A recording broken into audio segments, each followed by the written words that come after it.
Bonjour à toutes et à tous. La technologie, souvent le remède aux défis auxquels les organisations sont confrontées aujourd'hui et à l'avenir, continue d'évoluer à un rythme sans précédent et les entreprises doivent s'adapter pour conserver leur compétitivité. Bien que les entreprises soient de plus en plus disposées à adopter les nouvelles technologies pour relever les défis informatiques actuels, elles sont aussi conscientes que la complexité de leur infrastructure pourrait s'accroître aussi, mécaniquement. Les nouveaux défis, comme la cybersécurité et les nouvelles régulations, sont bien identifiés par nos décideurs. Mais ces sujets d'investissement ne peuvent tous être considérés comme une priorité absolue.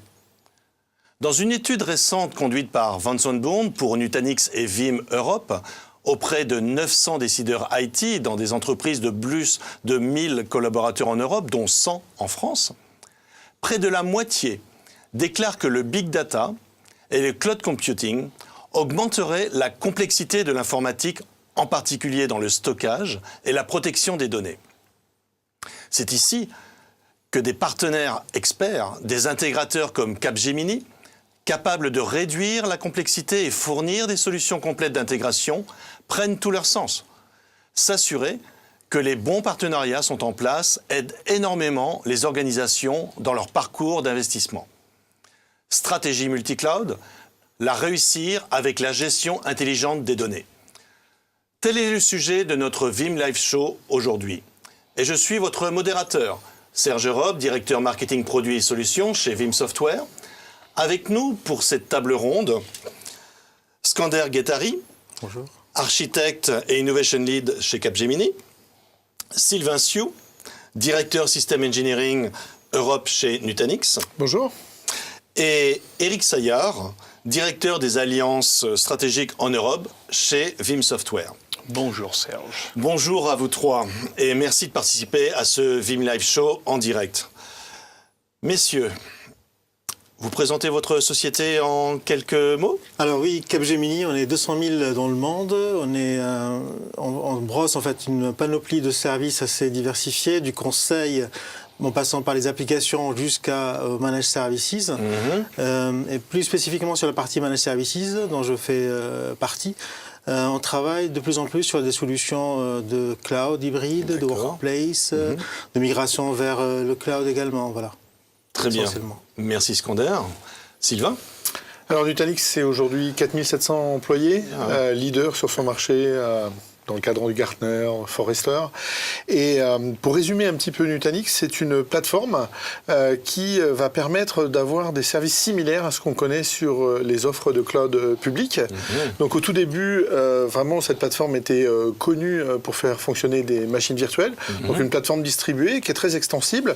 Donc on a le même type de propriété en termes d'investissement. On achète au fur et à mesure de ce qu'on a besoin. Et on a ajouté des services supplémentaires, des services autour des fichiers, des services en mode objet, la possibilité de faire tourner des containers, etc., etc.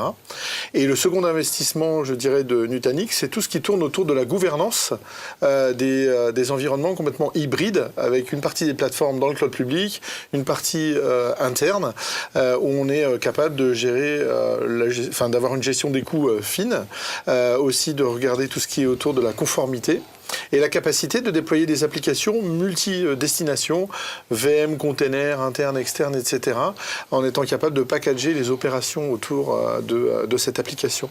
Donc on est vraiment très proche de Capgemini, qui est un partenaire majeur.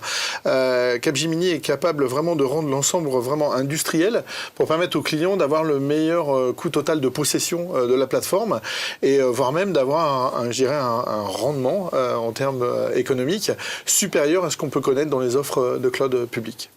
Eh bien, merci. Bravo tous les deux. Et Eric? Veeam Software, donc éditeur de logiciels dans le domaine de la protection des données.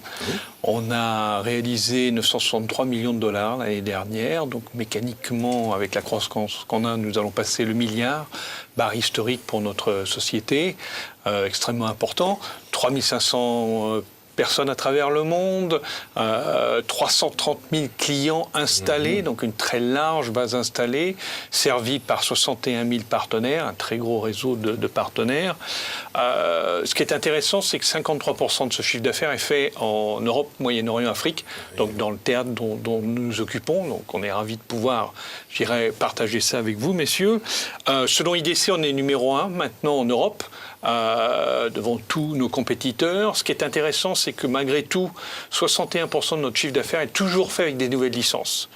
Ce qui est bien supérieur à nos compétiteurs directs. Ça veut dire que malgré le fait d'être numéro 1, on continue à gagner des parts de marché.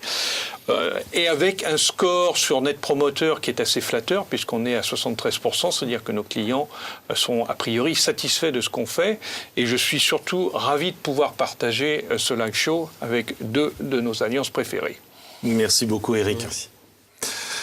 Messieurs, avant de rentrer dans le vif du sujet, j'aurais 2 choses à vous proposer. Premièrement, je propose le tutoiement.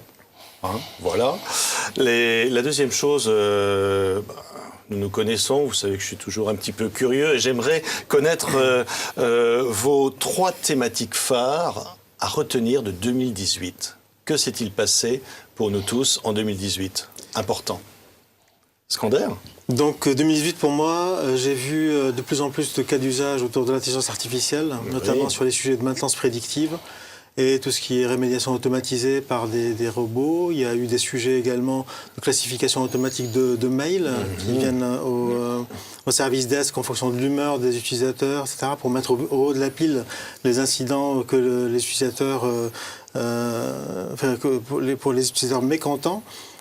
J'ai vu également des sujets de blockchain. On a vu également la GDPR aussi, qui est un sujet très très important. On parlera plus en détail avec les solutions Vim et Nutanix, qui sont des compléments, en tout cas des solutions très intéressantes pour nous, intégrateurs, qu'on plébiscite chez nos clients. Oui, c'est vrai que 2018, on peut dire que c'est l'an 1 de la RGPD. C'est vrai. Voilà. C'est vrai, c'est vrai. Ce qu'on peut constater aussi, c'est que tout n'est pas joué autour du cloud public, c'est-à-dire que l'acteur majeur qui était Amazon maintenant est quand même bien rattrapé par Microsoft. Google aussi est en embuscade. Oracle, IBM arrive avec des offres aussi concurrentes. On a des gens comme Alibaba qui viennent aussi sur ce marché. Et dans le même temps, les entreprises, bien que certains voulaient tout mettre dans le cloud, et bien en fait, on se rend compte que c'est pas si simple que ça. Et donc l'hybride est devenu quelque chose d'inéluctable. On sait qu'on ne pourra pas mettre tout dans le cloud. Alors après, il y a certains qui sont dogmatiques, qui veulent tout en interne ou tout en externe, mais quoi qu'il arrive, c'est difficile de tout mettre dans le cloud.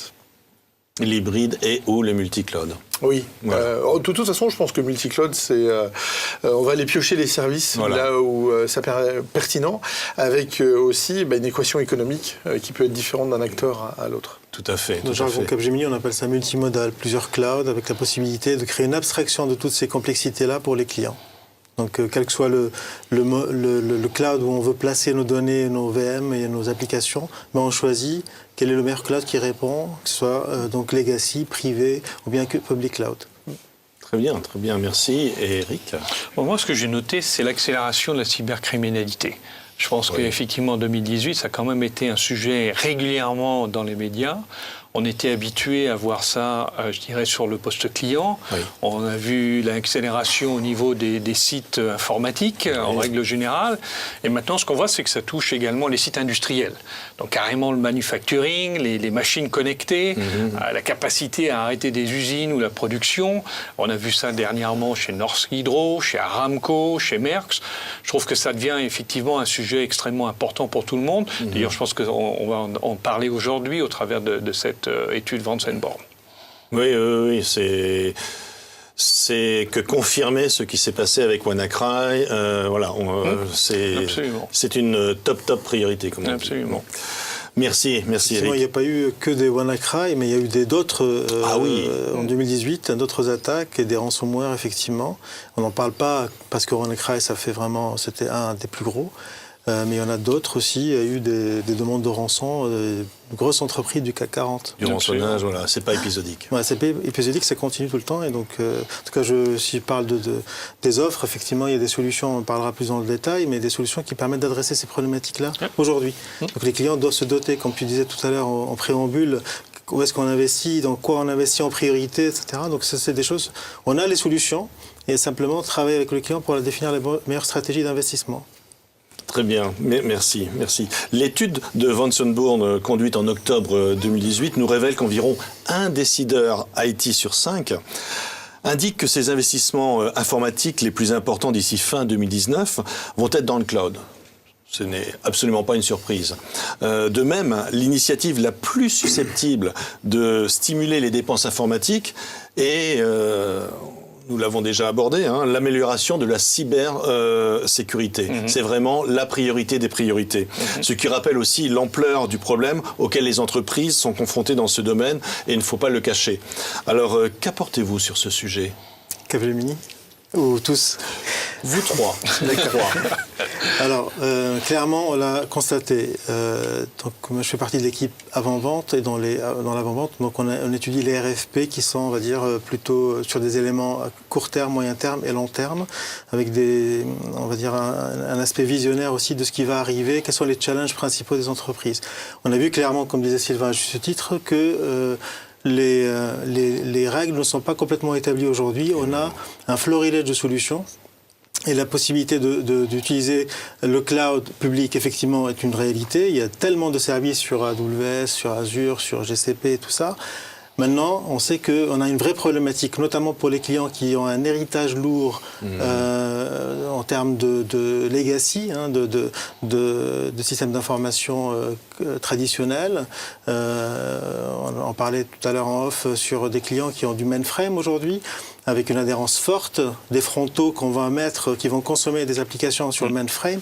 Donc on ne peut pas aujourd'hui désengranger complètement ce système-là, et on y va petit à petit. Et petit à petit, ça veut dire d'abord mettre en place un système qui permet d'absorber des workloads éligibles d'abord dans le data center, ensuite proposer des possibilités de migration vers le cloud public, et d'un autre côté, proposer également des migrations en cloud privé pour des sujets DevOps un peu complexes, pour un IT qui a une dimension sécurité très importante, ou bien mettre sur le cloud public quand il s'agit d'applications qui naissent dans le cloud. Donc toutes ces possibilités-là, tous ces combinatoires-là, nous on est là pour les aider à, on va dire, démystifier et dégager la brume du cloud en quelque sorte. Merci beaucoup Skander. Donc, chez Nutanix, la sécurité, c'est vraiment quelque chose qu'on a appris au tout début du développement de l'entreprise. Donc, on fait vraiment, ça fait partie du design de la plateforme. Par exemple, on a des règles de sécurité avec un moteur qui tourne en permanence dans la plateforme Nutanix, qui va vérifier que la compliance, par exemple, si on a décidé qu'on fermait les ports d'accès à distance, eh bien automatiquement, si quelqu'un les ouvre, on va refermer en fait ces ports. Et puis on va alerter comme quoi il y a une faille. Au-dessus de la plateforme, on est capable de faire de la micro-segmentation. Donc ça permet d'avoir un mécanisme simple pour définir quels sont les composants qui ont le droit de discuter avec les autres, sur quel protocole, etc. Sans avoir à faire appel à une segmentation réseau où en gros on avait un réseau, un firewall, un réseau, un firewall. Là c'est vraiment entre chaque composant applicatif qu'on est capable de définir quels flux sont autorisés et quels flux ne le sont pas. Et le dernier point, comme la plateforme est simple, c'est un unique logiciel sur la base de serveurs standards, eh bien, en fait, on a moins de surface d'attaque parce qu'en fait, c'est pas un assemblage de plusieurs technologies, de plusieurs constructeurs qui ont chacun leur mise à jour, etc., avec une chaîne qui peut être parfois complexe. Là, en fait, on a une seule surface d'attaque possible et qui est totalement maîtrisée par Nutanix. Alors, effectivement, je suis d'accord. J'ai testé la microsegmentation, donc ça, la casquette d'architecte, l'architecte qui parle. C'est très puissant, effectivement. On l'a vu à plusieurs reprises que la plupart des clients ont besoin simplement de ce service-là. Pour ne pas mettre toute la panoplie SDN, Software Defined Network, mais rien que la microsegmentation, qui est déjà un change majeur pour les clients. Mais Nutanix, effectivement, adresse cette problématique-là très bien.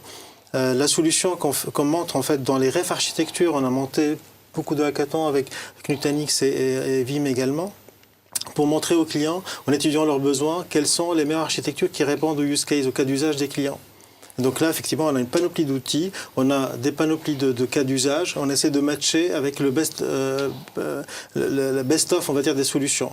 Et comme disait Sylvain, effectivement, le fait d'avoir une solution qui est uniforme, qui permet d'adresser l'ensemble des problématiques, en tant qu'architecte encore, j'étais hyper content de trouver que le marché, enfin que le marché il y avait cette solution-là qui était présente, parce que ça me permet d'avoir des building blocks génériques que je crée, que je pose, sur lesquels je capitalise. En plus, il y a un modèle qui était super intéressant aussi, c'est que des modèles tout petits, donc on peut démarrer très très petit, on peut builder notre private cloud rapidement. On est serein, on a mis en place tout ce qu'il faut pour avoir des choses durcies, sécurité by design, automation inside, hybridation by design, etc. Donc tout ça on le met et puis on capitalise là-dessus en rajoutant d'autres briques. Et ça, c'est rentrer dans ce cercle vertueux, c'est là où on accompagne les clients en fait, à donner cette vision-là. Mais est-ce que c'est une architecture espérée ou Non, c'est réel. Aujourd'hui, on a des références qu'on a signées il n'y a pas longtemps avec vous aussi et Nutanix, sur lesquelles effectivement on met en place ces building blocks. Donc c'est génial pour quelqu'un qui aime bien les Lego et tout ça. Donc j'ai un building block, je capitalise là-dessus, je crée mon architecture. Alors j'ai des challenges, bien sûr, il y a des workloads qui ne sont pas forcément éligibles toutes sur le Nutanix, mais on sait mettre en fait des principes d'architecture. On dit, voilà, pour les Oracle par exemple, pour les nœuds Oracle, on va confiner dans des nœuds AHV les clusters Oracle. Tout ce qui est WebRI, tout ce qui est Application Server dans d'autres clusters. Donc du coup, on respecte les conditions de licensing d'Oracle, tout en ayant des building blocks tout à fait gérables et manageables pour nous avec la même équipe. J'ai pas besoin d'avoir un florilège de compétences. C'est la même équipe qui gère. Donc tu parlais de TCO, effectivement, c'est un TCO très intéressant pour les clients. Le point important aussi, c'est que cette micro-segmentation, elle est d'un point de vue applicatif. C'est-à-dire que ce sont les gens qui créent l'application, qui définissent les communications entre les composants et ils n'ont pas besoin de créer une chaîne de commandement avec les équipes réseau, sécurité, etc. D'eux-mêmes, ils peuvent définir quels sont les flux qui sont possibles ou non. C'est vraiment quelque chose de similaire, par exemple, à ce qu'on connaît sur les instances qu'on peut avoir dans le cloud. On dit j'ouvre tel et tel port. Là, ce qu'on a ajouté en plus, c'est quelle est la source et la destination possible. Et donc là, vraiment, on a verrouillé, on peut bouger la machine, etc. Ces règles restent en place. Et puis maintenant, une petite aparté sur Oracle. On est capable aussi d'aller beaucoup plus loin. On a développé une espèce de time machine pour Oracle qui permet de revenir à n'importe quel point dans le temps sur la base de données de manière consistante. On est capable de reprovisionner en fait dans un autre moteur, mais en quelques minutes et pas quelques heures, une instance à un moment donné de l'application. Donc là aussi, en termes de sécurité, etc., ça permet de revenir en arrière sur des situations précédentes s'il y a eu corruption de données. Formidable, merci. Eric ? Écoute, moi j'apprécie l'enthousiasme dans la nécessité effectivement d'améliorer la sécurité à tous les niveaux. Je pense que c'est une obsession pour Vim Software également. Je pense qu'une autre obsession logique pour nous, c'est l'intégrité des données. L'incident peut toujours survenir, malheureusement. Donc, ça veut dire qu'il faut redémarrer. Est-ce qu'on est absolument sûr qu'on redémarre d'une plateforme saine ? Pour nous, c'est extrêmement important d'apporter notre pierre angulaire à ce sujet. Livrer la possibilité à des clients qui doivent faire une restauration, un disaster recovery, de repartir d'une copie propre. Ça fait l'objet principalement dans notre IDIS 4 d'un module qui s'appelle Data Labs, dans lequel on a une fonctionnalité qui s'appelle Secure Restore. L'objectif de Secure Restore, c'est d'être sûr que quoi qu'il se passe, on va redémarrer avec une copie qui a été vérifiée, saine, dont on sait qu'elle va fonctionner et qui va permettre potentiellement d'éradiquer le problème qui est survenu. Donc ça, c'est aussi un point important pour nous. Vraiment, Nutanix, depuis toujours, n'a jamais fait la confusion entre la réplication et la sauvegarde. Certains acteurs de l'hyperconvergence l'ont fait. Et c'est vraiment important de bien dissocier ces deux aspects. Il faut bien voir que quand on a une corruption de données, qu'on fait une réplication synchrone, la corruption a lieu des deux côtés. Absolument. Elle suit. Donc, et si on fait une réplication asynchrone, on va bien garder les dernières versions, peut-être même le mois dernier, etc. Mais en fait, c'est toujours pas une sanctuarisation de la donnée, quoi. On n'est pas sûr que si la plateforme tombe, etc., et on sera capable de retrouver la donnée. Donc vraiment externaliser en fait cette sauvegarde. La faire de manière intelligente, c'est-à-dire qu'à chaque fois qu'on va revoir une VM, on va regarder quels sont juste les éléments qui ont bougé et pas rebalayer toutes les données. Donc c'est cette intégration qui a été faite entre nos équipes R&D et avec cette intégration fine, et on en parlera un petit peu plus tard aussi bien d'un point de vue technique bas niveau que la partie présentation à l'utilisateur. Très très bien. Oui, nous allons aller plus loin dans cette conversation. Mais revenons aux dépenses des entreprises en matière de cloud. La majorité du budget réservé à ces projets cloud, c'est avant tout pour du cloud privé. C'est presque moitié-moitié, cloud privé, cloud public, mais cloud privé avec plus de 57% aujourd'hui. C'est ce que les sondés nous ont dit. C'est quelque chose que vous voyez régulièrement. C'est vraiment ça qui se passe. Oui, je constate effectivement que la majorité de l'investissement, voire beaucoup plus que ça, en tout cas pour, de ma fenêtre, sur les clouds privés d'abord. Cloud privé, parce que comme je disais en préambule, c'est d'abord, on va sécuriser les migrations, parce que j'ai des adhérences fortes, c'est interdépendance. Je suis dans un cloud plutôt hétérogène, hybride, donc il y a plusieurs dimensions à prendre en considération. Si je ne prends pas ces dimensions en considération, le pari cloud, je ne peux pas l'atteindre. Donc il faut absolument intégrer ces dimensions. Et démystifier, comme disaient Sylvain et Eric aussi, l'aspect disaster recovery as a service. Effectivement, on peut aujourd'hui fournir ces solutions disaster recovery as a service pour minimiser l'investissement sur les clouds privés. Mais toujours est-il qu'il faut quand même investir un minimum dans le cloud privé pour pouvoir avoir ce disaster recovery as a service. Il faut avoir un module d'abord on-premise et faire du délestage sur le cloud public, que ce soit sur S3, sur AWS ou sur d'autres solutions cloud.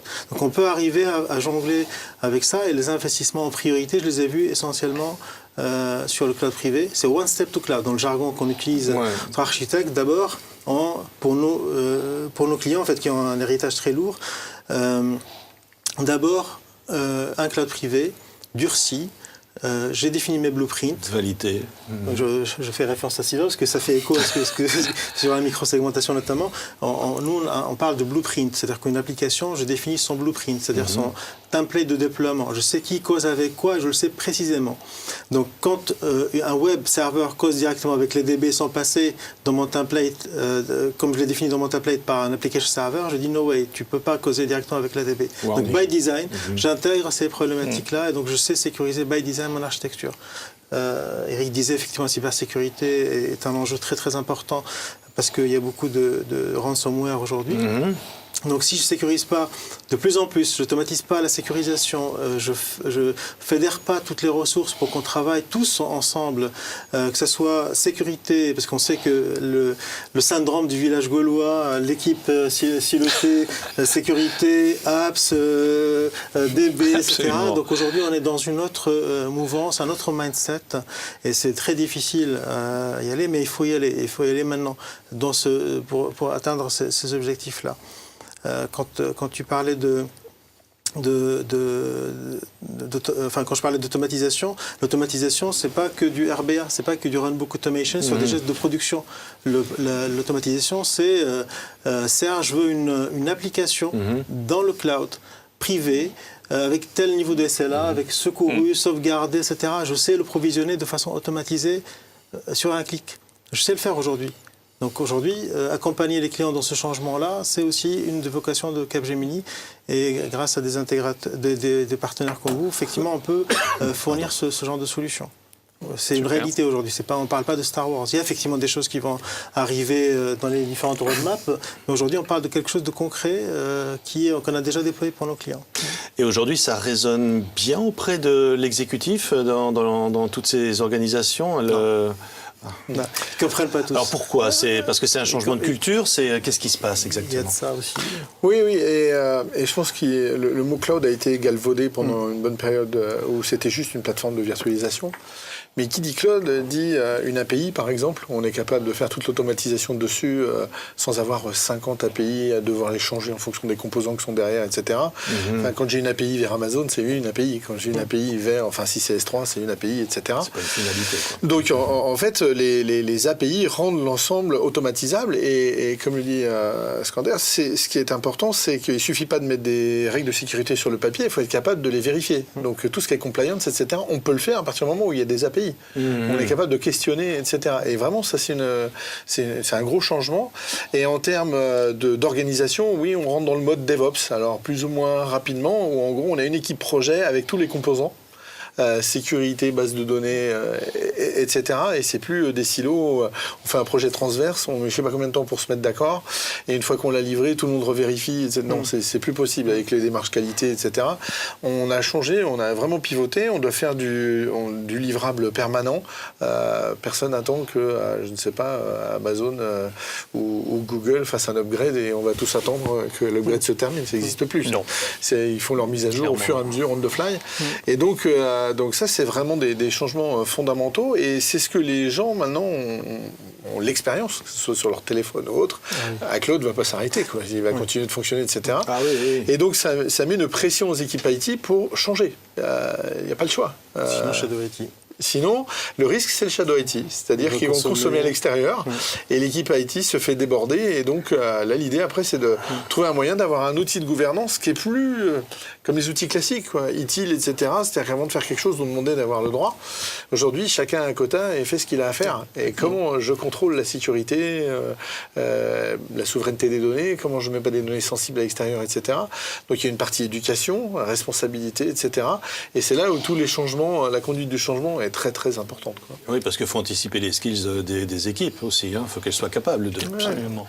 Il y a un shift effectivement de le mindset qui est très important par rapport aux compétences qu'il faut avoir demain. Il y a des soft skills aussi à développer. Les gens doivent travailler plus facilement ensemble, même s'ils ne sont pas dans la même...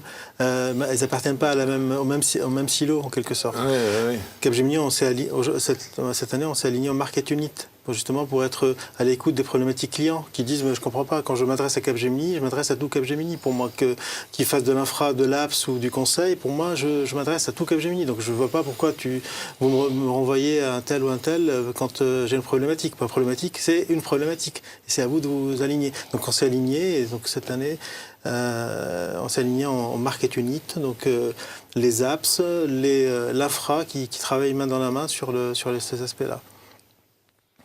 Très très bien, merci. Alors, au-delà de la sécurité, on voit bien que la tendance générale est à la migration des applications vers le cloud public. En tout cas, on l'entend. Mais qu'est-ce qui empêche de le faire? Ou qu'est-ce qui empêcherait de le faire? Sylvain? Alors, il y a une première chose, c'est la souveraineté des données. Est-ce qu'on a le droit de mettre des données critiques à l'extérieur, etc. Bon, ça, c'est une première chose. Mais ce qu'il faut bien comprendre, c'est que les applications classiques ont besoin d'une qualité de service d'un point de vue infrastructure pour survivre. Pour la faire simple. Et si on les met dans le cloud tel quel, eh bien en fait, elles ne vont pas survivre très longtemps parce qu'il faut qu'une application qui va dans le cloud soit complètement distribuée, tolérante à la panne. Si une partie de l'infrastructure s'arrête, il faut que l'application puisse continuer. Et on est très loin d'avoir ce type d'architecture dans les applications classiques. Donc, il y a une transformation. Donc, parfois, c'est juste la partie persistance de données, donc peut-être la base de données. Et là, on va s'appuyer sur un service qui se trouve dans le cloud qui va assurer je dirais la redondance et puis la qualité de service.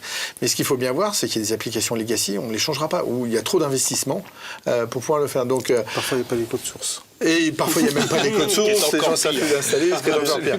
Donc, la proposition que fait Nutanix, c'est d'offrir un service qui s'appelle Xi. Et c'est tout simplement une extension de la plateforme Nutanix vers le cloud qui permet de sécuriser en fait les machines virtuelles, juste en disant un petit peu à nouveau comme sur mon téléphone, je veux que tout mon répertoire soit recopié de l'autre côté, mais avec la possibilité de redémarrer les machines de l'autre côté, avec bien sûr une propagation des adresses IP, etc. Et donc d'avoir un PRA d'une simplicité assez triviale pour sécuriser ces applications qui sont un petit peu classiques, je dirais pas legacy, mais c'est quand même une grande majorité des applications en entreprise. Oui, et c'est le premier frein justement pour peut-être aller à reculons vers cette transformation numérique. Hein. Et qu'est-ce qu'on fait de nos applications legacy là? Voilà. Absolument. Oui. On a un sujet aussi par rapport à ce que disait Sylvain tout à l'heure, c'était les applications en fait qui ont une topologie, une façon de fonctionner qui a besoin d'avoir des ressources à proximité pour respecter la qualité de service. On a constaté, mais ça c'est vraiment des études de Capgemini, on a travaillé notamment aussi avec Nutanix, sur les TCO par rapport à cette problématique-là. C'est quoi le TCO? Est-ce qu'on a un ROI à faire du lift and shift tout simple, sans transformer l'application? Non. Aujourd'hui, on a vu que lift and shift sans transformer l'application, parce qu'elle n'est pas née dans le cloud, donc elle ne peut pas bénéficier des propriétés du cloud. Le cloud est tellement, quand on parle de cloud public, il y a tellement de services qui permettent de faciliter la résilience, d'avoir le monitoring permanent, etc. Donc l'application n'est pas née dans le cloud, donc elle n'a pas ses propriétés. D'accord? Donc lift and shift tout simple, pas de ROI, pas de big-case. Par contre, transformer l'application pour avoir bénéficié du cloud, là, on a un big case. Et pour les applications qui naissent forcément dans le cloud, qui profitent des propriétés functions de service, par exemple, ou autres, là, effectivement, on a clairement un big case. Donc aujourd'hui, pourquoi c'est des freins? Parce que ces applications-là ne sont pas buildées dans cet esprit-là. On n'a pas les sources, on a des problématiques de qualité de service, on a des problématiques de sécurité aussi. Donc voilà, ça c'est les freins majeurs qu'on constate. Ça ne veut pas dire que le cloud public n'est pas sécurisé. Non, absolument pas. C'est extrêmement sécurisé, il y a pas mal de certifications, il n'y a pas de souci par rapport à ça, sauf que c'est l'héritage qu'ont nos clients qu'il faut considérer. Et puis je pense aussi que le ROI attendu dans ce cas de figure est un ROI très serré, peut-être de 7 à 9 mois maximum. Moins que ça, parce que moins que ça même. C'est les applications dont l'investissement est terminé, donc réinvestir pour juste les bouger et peu de chance. On crée du risque en termes de qualité de service parce que retour immédiat, bien sûr. Et dernier point, en grande majorité sont virtualisées. Si elles ne le sont pas, peut-être elles pourraient l'être. Mais juste, du coup, en les virtualisant, en ayant cette micro-segmentation, etc., on va permettre de les préserver du risque pendant plus longtemps. Ce qui est une bonne chose d'un côté, parce qu'on va pouvoir continuer à fonctionner, mais de l'autre, il faut quand même se forcer à imaginer leur transformation. Souvent, ce qu'on voit, c'est que les infrastructures ont évolué avec les technologies. Je dirais que Nutanix, sans l'arrivée du SSD, maintenant NVMe, etc., peut-être ne serait pas arrivé parce qu'on avait ces grosses boîtes, on mettait tous les disques dedans, parce que ce qu'on voulait, c'était de la résilience. Et dès qu'est arrivée la performance avec ce SSD, on s'est dit, mais pourquoi on met tout dans la même boîte? Parce que là, maintenant, on a de la latence et on a un goulot d'étranglement pour arriver au stockage. Donc, mettons-le dans chacun des serveurs, ça sera complètement distribué. Donc, l'infrastructure se renouvelle de manière cyclique, de 2, 3 ans, 5 ans, etc. Là où des applications, en fait, restent et on n'a aucun investissement. Et quand on les découvre et qu'on se dit, mais qu'est-ce qu'on va en faire? Là se pose vraiment beaucoup de questions. Merci. Je peux vous faire une confidence, mais ça reste entre nous. Personne n'écoute. Pas de secret défense. Pour un client récemment m'a dit OK, on lance un cloud assessment, d'accord, sur un projet concret, un de nos gros clients. Donc on a démarré un cloud assessment sur ce client. Donc on a démarré plusieurs streams. Donc le stream technique, d'éligibilité technique au framework cloud. Est-ce que c'est éligible? Est-ce que c'est de la WebRI Apache ou de la DB, SQL Server ou autre? On a fait un stream sur la data. Donc, est-ce que la data, est-ce qu'on a fait la ségrégation de data comme il faut? Est-ce qu'on sait classifier les données comme il faut? Est-ce qu'on sait où va telle ou telle donnée, etc. Et par rapport aussi aux skills qu'il y a dans le cloud, d'accord?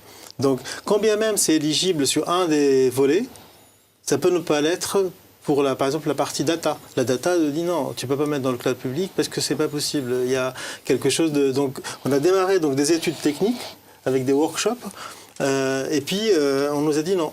Et Le troisième, donc les skills, comme disait Sylvain, effectivement, ils ont investi sur les applications il y a des années. Donc l'application tourne, c'est le maintien en conditions opérationnelles, ça coûte un peu moins cher qu'une nouvelle application qu'on build from scratch. Et ce que m'a dit le client, le code apps, il m'a dit, moi j'ai aucun intérêt à bouger dans le cloud. Pourquoi ? C'est quoi mon... C'est pas mon driver, moi, j'ai pas un driver là-dessus, j'ai pas un KPI, je suis pas mesuré là-dessus. Donc aussi, il y a ça aussi à prendre en considération. C'est pas que technique. C'est pas que organisationnel, c'est pas que données, IP, capitalisation sur les données, souveraineté par rapport à la données. Donc ces trois choses-là en même temps, tout le temps, qu'il faut toujours adresser. Moi j'appelle ça continuous migration to the cloud, privé, public, et avec un socle hybride entre les deux.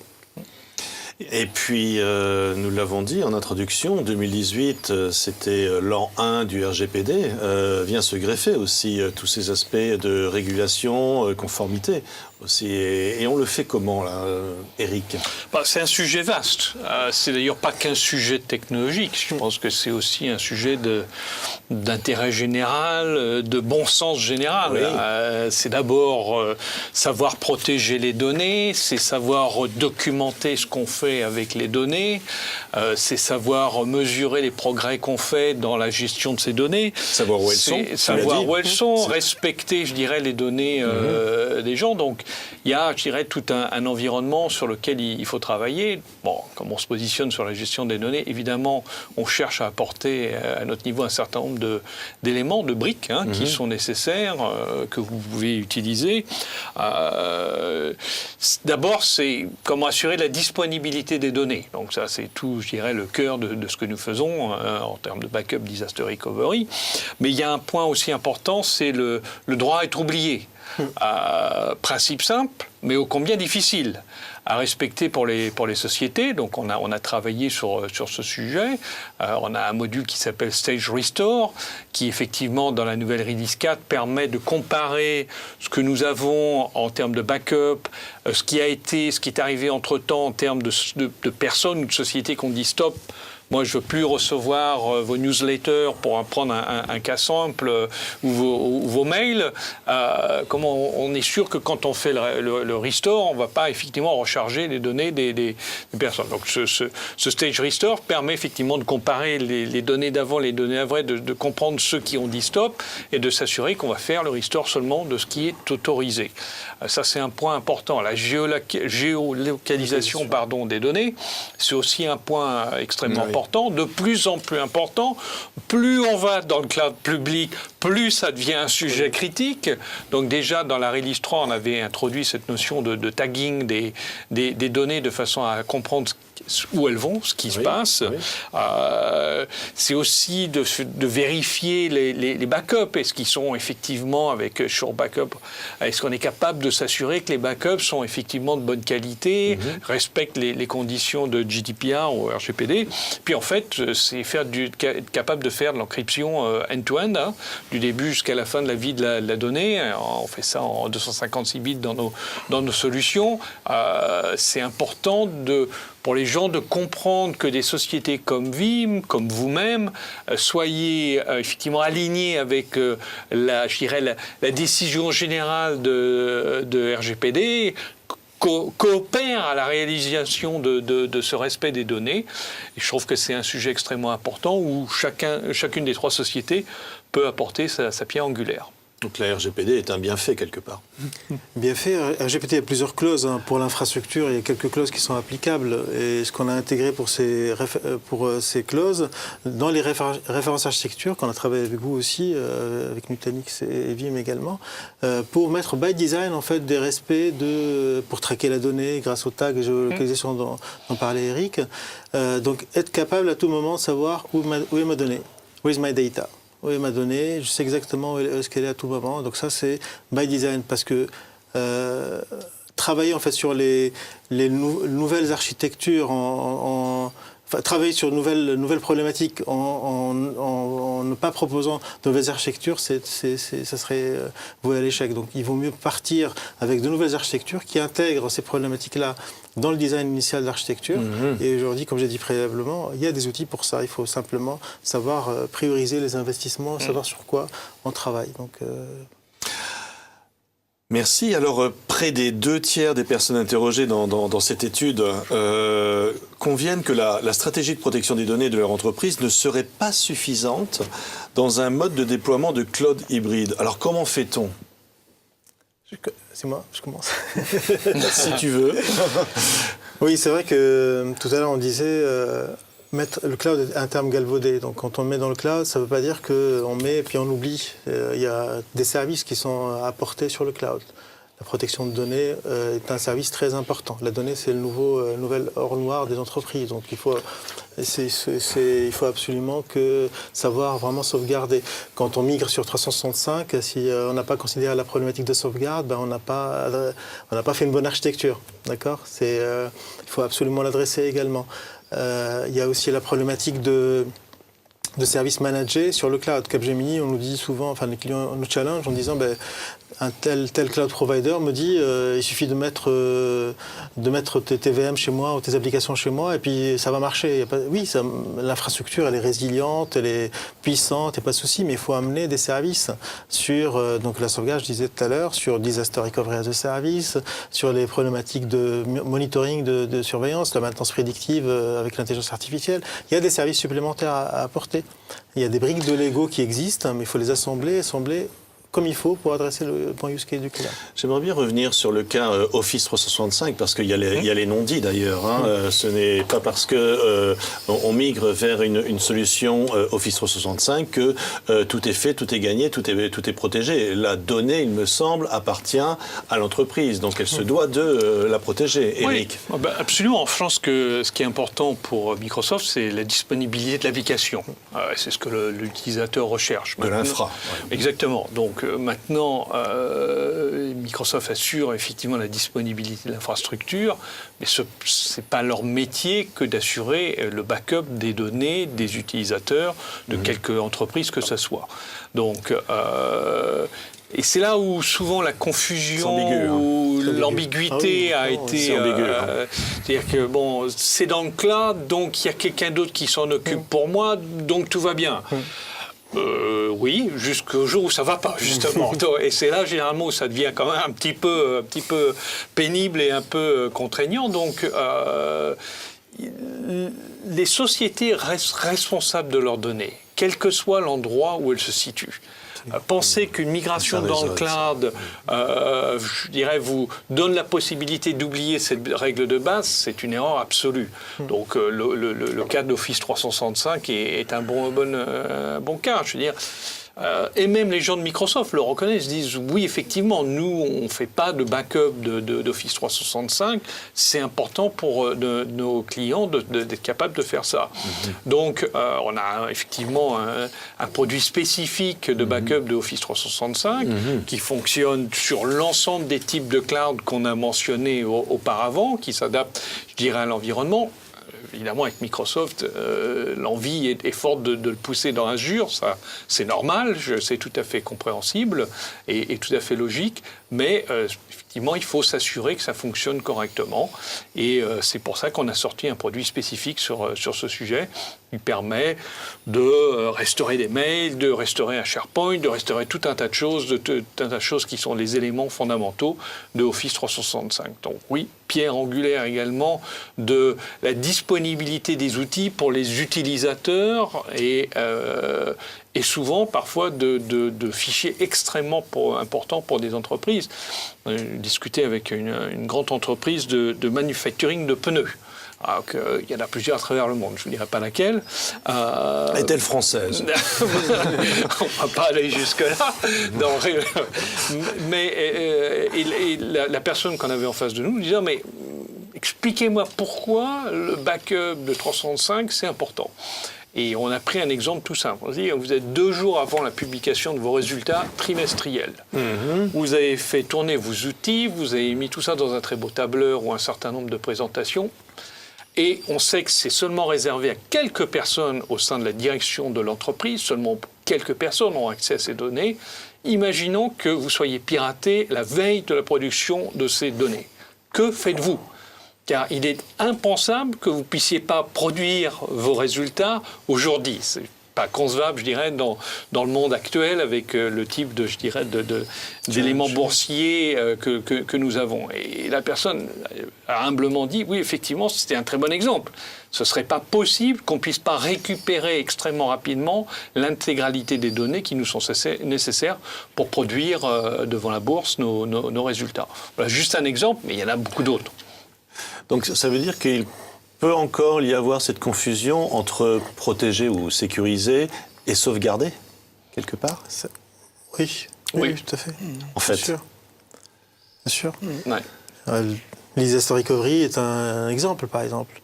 Absolument. Quand bien absolument. même il y a une zone de disponibilité dans laquelle elle est résiliente by design et tout ce qu'on veut, si le client n'a pas prévu sa résilience applicative, c'est-à-dire que l'application, si la zone de disponibilité tombe, il faut que l'application sache repartir sur une autre zone de disponibilité. Il faut qu'on l'intègre by design. Et il y a des priorités aussi d'investissement que font également les cloud providers.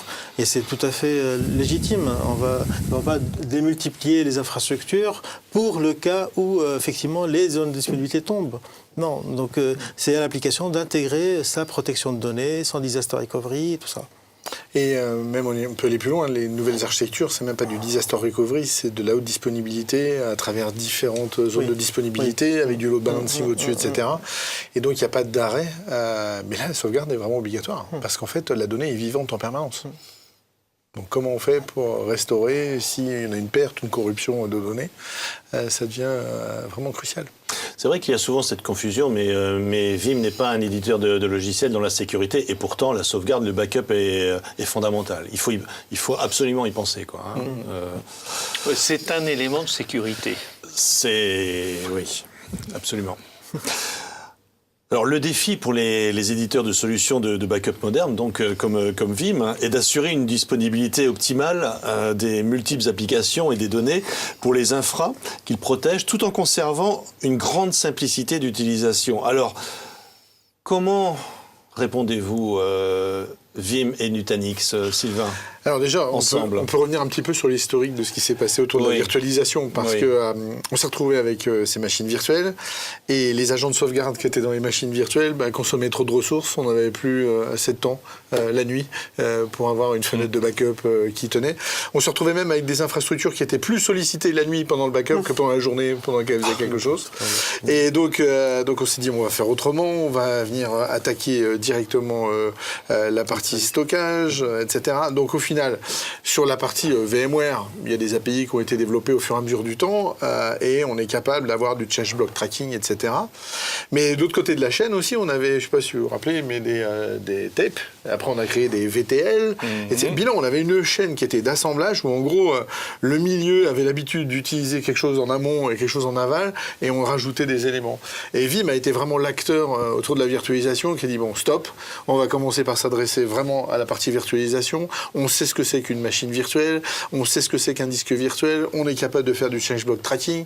De l'autre côté, d'abord, on va envoyer sur des stockages différents, etc. Et je sais que c'est seulement après qu'est venu, peut-être on va mettre ça sur des bandes, parce qu'il y en a quand même qui le voulaient absolument. Donc on l'a fait, etc.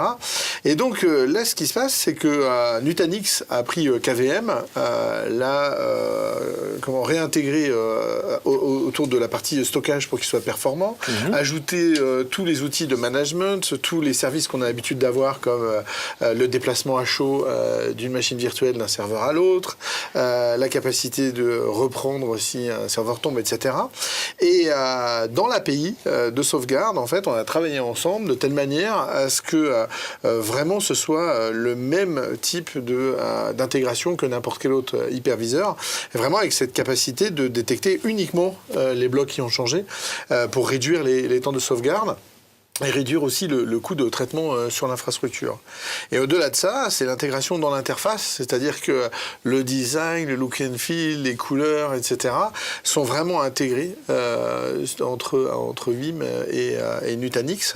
Et ça donne une expérience utilisateur qui est vraiment fluide, parce qu'aussi dans Nutanix, ce qu'on va manipuler, c'est pas des disques, des blocs, etc. C'est vraiment des machines virtuelles qui ont le même nom qu'on va retrouver du côté sauvegarde. Donc on a vraiment une expérience utilisateur fluide, des deux côtés, avec une logique autour des machines virtuelles qui fait qu'on n'a pas à nouveau à s'appuyer sur des spécialistes du stockage, des spécialistes de la sauvegarde, etc.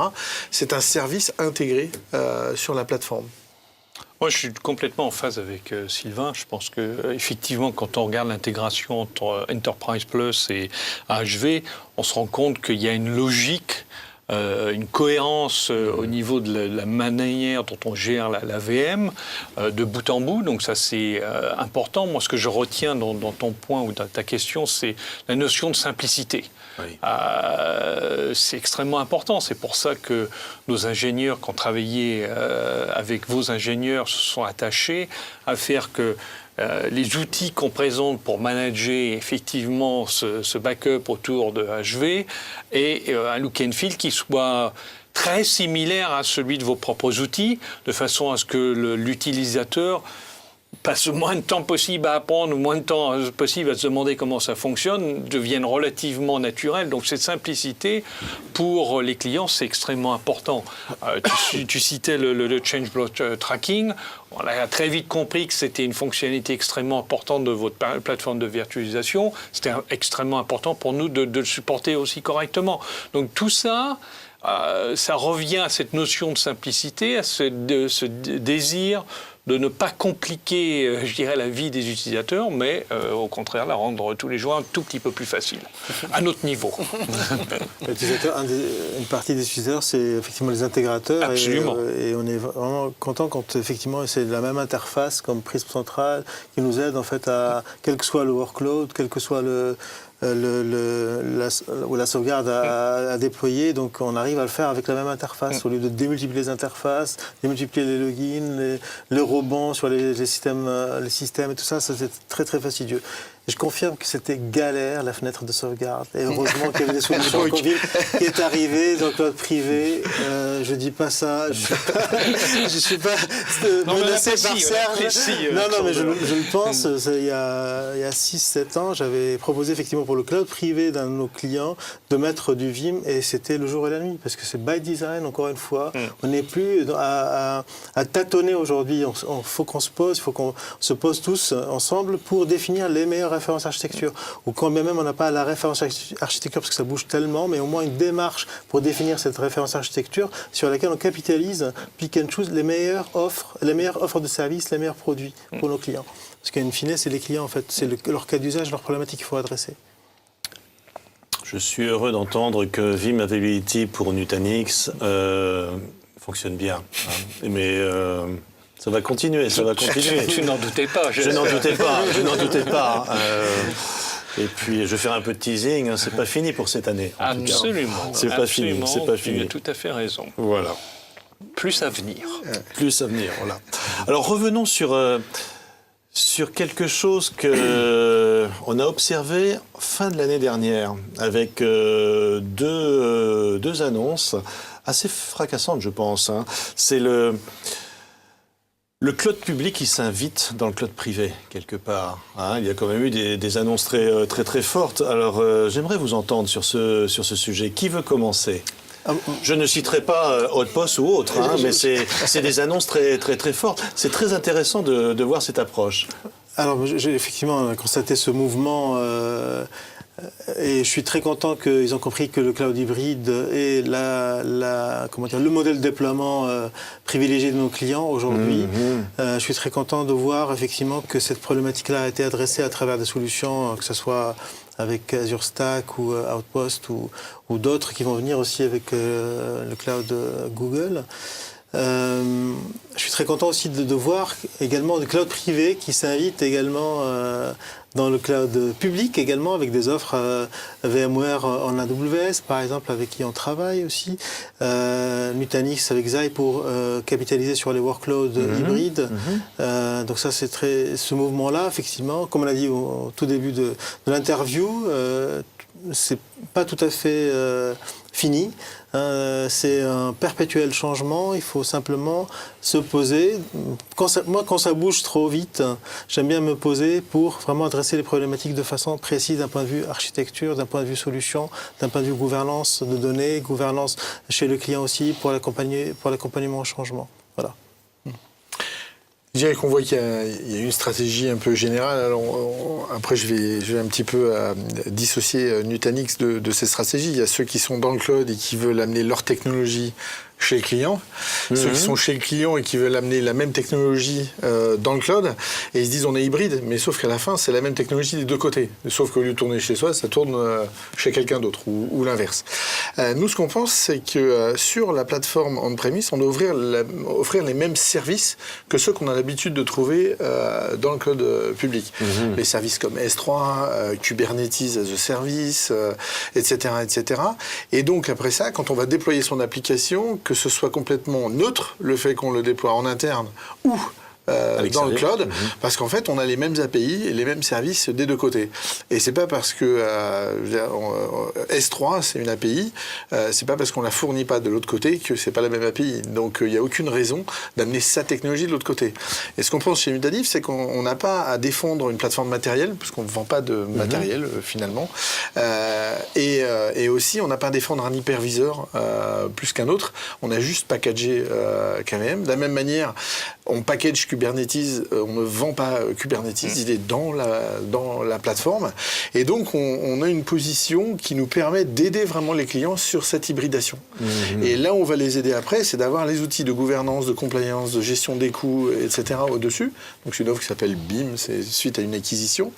Et vraiment, fournir aux clients un modèle de gouvernance qui leur permet d'arriver à y voir clair sur cet ensemble qui est vraiment mouvant, et aussi tout ce qui est packaging applicatif. Donc on a parlé des blueprints, etc. Mais on peut même aller plus loin, c'est qu'on peut implémenter les processus opérationnels pour maintenir l'application. Genre purger les logs, faire des mises à jour, etc., etc. Et donc celui qui va concevoir l'application, il va être capable de la packager et de la proposer à des équipes de production qui connaissent pas forcément les composants. Par exemple, on a beaucoup de Chief Digital Officer, la transformation numérique, etc. Et où en fait, ils vont utiliser des composants du MongoDB ou que sais-je. Quand ils vont arriver à aller voir les équipes de production qui disent nous c'est Oracle 10, je sais pas quoi, MongoDB il connaît pas. C'est pas grave. Vous prenez l'ensemble et voilà, les opérations que vous avez à faire de manière régulière, peuvent même les scheduler, etc. Mais au moins, ils sont face à un ensemble qui est déjà préconstruit avec ces ensembles opérationnels. Parce que le danger aussi qu'il y a, c'est que les gens qui font de l'innovation se retrouvent très vite englués dans du legacy. Parce que ce qu'ils ont inventé il y a un an, il faut le maintenir en conditions opérationnelles, et s'ils font ça, ils peuvent plus innover. Donc il faut trouver le moyen de transmettre en fait ces opérations à une autre équipe, en ayant toujours un œil dessus pour pouvoir les faire évoluer, etc. Mais c'est vraiment une propriété importante, je pense. Très très bien, très très bien. Mais alors, on fait du refurbish là aussi. Que fait-on de l'existant? Qu'est-ce qu'il devient? Alors l'existant, on peut très bien le reprendre et réanalyser. Et là, c'est typiquement le grand savoir-faire de Capgemini, comprendre la topographie applicative, les points d'accostage, quelles sont les distances acceptables pour la latence, etc. C'est un vaste sujet. Par contre, attention, si on commence à glisser, là, attention. Le rapport risque-bénéfice, impact business, c'est un niveau d'étude important. Il n'est pas que technique. Hein, c'est clair, c'est clair. Très très bien. Alors nous arrivons presque à la fin de notre Vim Live Show. Allez, on se risque à faire des prévisions pour 2019. Qui veut se lancer? Qui veut? Iskander? Alors je pense que l'intelligence artificielle, c'est un moteur, en tout cas, comme l'était le cloud il y a quelques années. Donc c'est un moteur d'innovation, un moteur pour reconsidérer les infrastructures, reconsidérer les métiers aussi, parce qu'il y a un impact aussi sur les métiers. On voit très très bien que les métiers, entre guillemets, à faible valeur ajoutée, ça va être automatisé, ça va être remplacé par des robots. L'automatisation dont tu parlais, Sylvain, typiquement, aujourd'hui, c'est une réalité. On automatise un certain nombre de déploiements grâce à des bots. Il y a un chatbot, tu lui dis provisionne-moi une VM sauvegardée avec Vim. Le chatbot te prévient la VM sauvegardée avec Vim. Sans problème. Aujourd'hui, c'est pas. Donc, et 2019, je pense que ça va s'accélérer. Je le vois très très bien. Capgemini investit beaucoup dans l'intelligence artificielle. On travaille avec des écoles aussi pour former les nouveaux métiers de demain, comme Supélec par exemple, le CNAM aussi. Sur le côté donc IA, il y a le LED à l'admin à trouver la bonne réponse à un incident donné. Donc aujourd'hui, c'est un projet sur lequel on travaille avec l'automatique, remédiation automatisée, grâce à un projet qu'on appelle Cognitive IT en interne chez Capgemini. D'accord. Les applications, en tout cas les nouvelles applications, on va être dans une mouvance plutôt microservices. On va être décomposé en petits services. Donc là, on a besoin de Kubernetes pour orchestrer ces workloads sur des conteneurs. On a besoin d'automatiser bien sûr tout ça. Et on voit de plus en plus, c'est peut-être une menace, vous allez l'apercevoir comme une menace pour nous, Capgemini, c'est le DevNoOps. C'est-à-dire que le DevNoOps, c'est-à-dire qu'on va faire du zéro touch pratiquement sur au niveau de la VM, au niveau de la sauvegarde, au niveau du NUTA, etc. Donc on va essayer de plus en plus à travailler sur des métiers à valeur ajoutée, d'accord, pour amener de la valeur pour nos clients. Voilà. Donc DevNoOps, c'est-à-dire que je minimise l'intervention manuelle sur les environnements. Donc il y a aujourd'hui des outils comme Terraform qui te permettent de créer de façon déclarative les ressources, quel que soit le cloud, que ce soit chez toi ou dans le cloud public. J'en ai le même sujet sur l'IA. Donc déjà, on a des moteurs qui font des propositions de remédiation dans la plateforme Nutanix. Aussi des moteurs qui vont pouvoir faire de la prédiction en termes de capacity planning et des choses comme ça. Et là, le sujet qu'on a ouvert il y a 1 an et demi, c'est autour de l'IoT. Donc il faut voir que Nutanix, c'est une société qui a industrialisé une architecture qui était complètement distribuée. Et là, ce qu'on va s'attacher à faire, c'est industrialiser quelque chose qui est distribué, mais aussi dispersé. C'est-à-dire comment on fait pour déployer une machine dans le edge. Comment on va gérer sa mise à jour. Alors la mise à jour de la plateforme elle-même, généralement c'est une plateforme où on va être assez léger, ça va être un Kubernetes en gros qui va être dessus. Comment on va gérer la mise à jour de chacun des composants qui vont être utilisés pour le calcul de la reconnaissance optique ou des choses comme ça. Et comment au-dessus de ça, je vais pouvoir aussi faire la mise à jour des processus dont j'ai besoin. Et comment je vais pouvoir déployer ces processus entre le central, le edge. Et pour finir, comment je sécurise le flux de données entre le edge et le point central, si par exemple j'ai besoin de mettre ces données dans un data lake, etc. Donc ça, c'est une offre Xi IoT. Alors Xi, c'est tout notre chapeau autour des offres cloud. On a un beau projet qui a déjà été présenté, qui a été fait avec la société Compass, qui est une société de self-service. Et le projet est relativement ambitieux, c'est que leur goulot d'étranglement dans le self-service, c'est le paiement. Et là, l'idée, c'est qu'on pose son plateau, la caméra va identifier ce qui se trouve sur le plateau et immédiatement, on a juste à vérifier ce qui a été comptabilisé. On sort son badge et on peut payer. Donc déjà, on mange chaud, ce qui est pas mal. Bon point. Non négligeable. Et en fait, ce qui se passe, c'est que faire un prototype qui fonctionne, c'est une première étape qui parfois peut être laborieuse et difficile. Mais une fois que c'est fait, comment on fait pour équiper des centaines ou des milliers de restaurants ? C'est là où Nutanix va vraiment aider tous ceux qui font des projets IoT à vraiment accélérer les déploiements. Et donc, on est sur d'autres sujets que je ne peux pas dévoiler, mais vraiment, il y avait un espace là où il n'y avait pas forcément de solution et on est un peu précurseur sur le domaine. Qui dit IoT, dit Big Data, dit aussi problématique de sauvegarde également. Parce qu'il faut sauvegarder tous ces capteurs, toutes ces informations qui sont. Alors sur la donnée, on est sur des choses un petit peu particulières parce que d'un côté, on a des flux de données. Et on ne va pas pouvoir tout garder. Il va falloir résumer, calculer en local, prendre des décisions en local. Et après, on va peut-être garder le résumé ou certaines informations critiques. Elles, on va vraiment amener en centrale. Et après, dessus, il va falloir faire tous les traitements. Mais je dirais pas en post-mortem, mais quasiment un petit peu en décalé. Mais il y a beaucoup de traitements qui sont vraiment locaux. C'est pour ça que le Edge fournit cette puissance de calcul vraiment très proche des capteurs pour prendre la décision là où elle doit être. Et je crois que Vim est aussi très très sensible sur tous ces sujets d'intelligence artificielle, co, et ça se traduira certainement par quelques acquisitions prochaines, puisque avec cette levée de 500 millions, on va forcément les utiliser. Oh, absolument, absolument.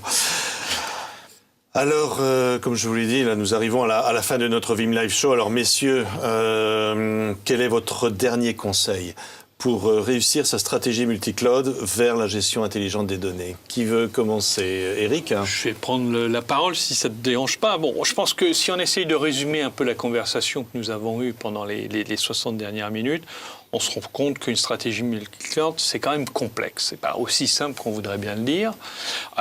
Malgré tout, ça doit être évolutif. Donc, c'est déjà une potentielle contradiction.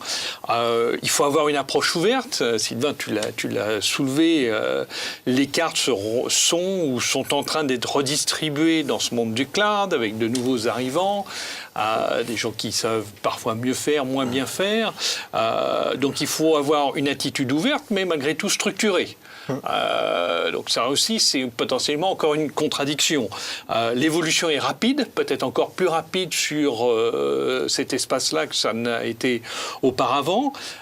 Extrêmement important de continuer à protéger ces données, comme on l'a vu. C'est pas parce que c'est dans le cloud qu'il faut pas les protéger. Il faut en plus savoir migrer, rapatrier, s'adapter à l'évolution de sa stratégie. C'est pas toujours simple non plus. Donc moi, ma recommandation, c'est déjà quand même de s'adresser à des spécialistes comme Capgemini pour supporter ce genre de projet, savoir l'adresser correctement, avoir, je dirais, le recul qui est nécessaire pour pouvoir tirer parti également des expériences d'autres clients, d'autres références. Et vous êtes quand même chez Capgemini bien placé pour pouvoir faire ce genre de choses. Bon, moi, je dois avouer qu'en plus, je suis impressionné par le sérieux que vous apportez dans le test des technologies, que ce soit Nutanix ou que ce soit Veeam, avant de commencer à les proposer à vos clients. Tu as parlé, Sander, du fameux process hackathon. C'est certainement amusant pour vous, mais c'est pas amusant pour les personnes qui... On va continuer. Je m'en doute. On va continuer. Donc, si tu veux, mais ça prouve que... et ça fait partie... je dirais, du sérieux qu'il faut avoir dans l'approche de cette stratégie multi-cloud, de s'assurer qu'on a les bonnes sociétés pour aider à la direction du projet, que ces sociétés ont testé effectivement les technologies qu'ils vont proposer, en ayant, je dirais, comme vous le faites vous-même dans Hackathon, prouvez-nous que ça marche. C'est bien de dire qu'on a toutes les fonctionnalités, mais prouvez-nous que ça marche. Exactement. Donc, je pense que ça, c'est un point important. Faut être évolutif, rapide, mais structuré. Merci beaucoup, Eric. Sylvain. Fantastique. Que dire après ça? Suivre Veeam. Il est clair que l'hackathon est vraiment, c'est un bon exemple. C'est-à-dire qu'il faut avoir l'expérience à la fois des différentes plateformes cloud, etc. Il y a trop de clients qui se font un rêve ou qui se projettent sur ce que va être le cloud et je vais mettre tout dedans et c'est fini et c'est plus mon problème. Non, c'est pas comme ça que ça va se passer. C'est pas une finalité, quoi. Oui, c'est que en fait il y a des bénéfices, il y a des inconvénients. Il faut choisir en fait choisir ses batailles et mettre les bonnes choses au bon endroit. Avoir la capacité d'avoir un niveau d'abstraction, quelle que soit la destination, me paraît important. De telle manière à avoir cette réversibilité, pouvoir changer d'avis, reload balancer. Peut-être que ce qu'on imaginait comme type de traitement ou de workload, eh bien en fait, il coûte plus cher à un endroit qu'un autre parce que le mode de calcul du prix est différent, etc. Donc il faut avoir cette agilité et consommer les services au fur et à mesure de leur pertinence. Sans être emprisonné. Et sans être emprisonné. Absolument. Et donc, si on n'a pas l'expérience soi-même, très clairement, il faut qu'un acteur comme Capgemini ait l'éclairage et donne l'éclairage aux clients pour prendre la bonne direction. Et après, il y a tous les freins. C'est-à-dire que, je dirais, si on prend le frein juste de Nutanix, c'est pas les autres technologies, c'est juste les gens qui changent pas.